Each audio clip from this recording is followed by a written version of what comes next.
Pocket for Corduroy by Don Freeman.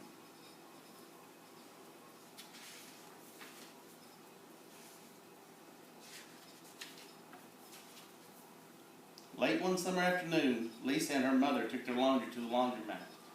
As always, on such trips, Lisa carried along her toy bear, Cordurroy. You see Cordurroy right there? The laundromat was a very busy place at this hour.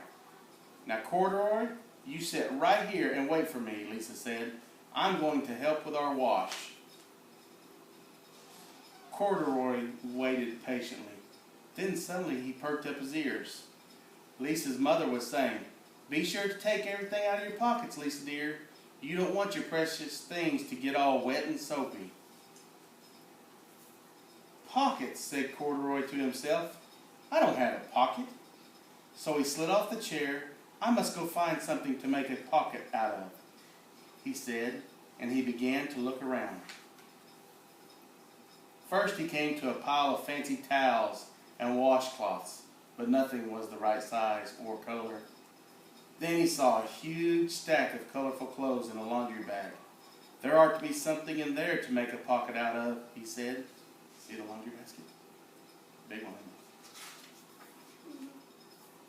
Without hesitating, he climbed inside the bag, which was filled with pieces of wet laundry. The dampness didn't bother Cordurroy in the least. "This must be a cave," he said, sighing happily. "I've always wanted to live in a dark, cool cave." When the time came for Lisa to fetch her bear, he was gone. "Oh, Mommy," she exclaimed, "Cordurroy isn't here. Where have I left him?" "I'm so sorry, honey," said her mother, "but the laundromat will be closing soon, and we must be getting home." Lisa was reluctant to leave without Cordurroy, but her mother insisted. "You can come back tomorrow," she said. "I'm sure he'll still be here." As they left, a young man wearing an artist beret was taking his wet laundry out of a bag, the very bag Cordurroy had discovered. Before he knew it, Cordurroy was being tossed together with all the sheets, shirts, shorts, and slacks. See right there? Mm-hmm. He's going to get through the dryer, isn't he? But just as the artist was shutting the glass door, Cordurroy tumbled out onto the floor. "How in thunder did that bear ever get mixed up with all my things?" the artist wondered. Poor Cordurroy was damp all over. "The least I can do for him is give his overalls a good drying," said the man thoughtfully. He unbuttoned Cordurroy's shoulder straps and put his overalls in the dryer. See it?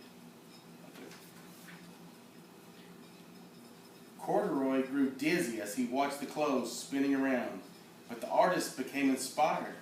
"This would make a wonderful painting," he said as he took a sketch pad out of his pocket and began drawing the swirling colors. "I can hardly wait to get back to my studio." Finally, the dryer stopped whirling and the man gathered up the clothes. Then he helped Cordurroy put his warm, dry overalls. All at once, the manager of the laundromat called, "Closing time! Everybody out!" Cordurroy was gently placed on top of a washing machine. "I wonder who that bear belongs to," said the artist as he was leaving. "Seems to me he should have his name someplace. He's too fine a fellow to be lost." Daddy, the road come back. Yeah, listen, here it comes. As soon as the lights were turned off, Cordurroy began his search again. He was surprised to see something white glowing in the dark. "Maybe it's snow," he said excitedly. "I've always wanted to play in the snow." See it? It's so funny. He's playing in the snow. He accidentally tipped over the open-lidded box, and suddenly he was covered with soft, slippery soap flakes. Gradually, Cordurroy began to slip and slide. "Oh, what fun," he said with a smile. "I've always wanted to ski down a steep mountain." See him skiing? He landed paws first in an empty laundry basket. "This must be a cage," he said, peeking through the bars. "I've never wanted to live inside a cage like a bear in the zoo."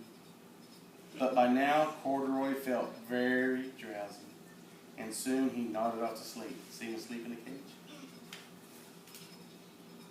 next morning, when the manager came to open the door of the laundromat, there was Lisa waiting.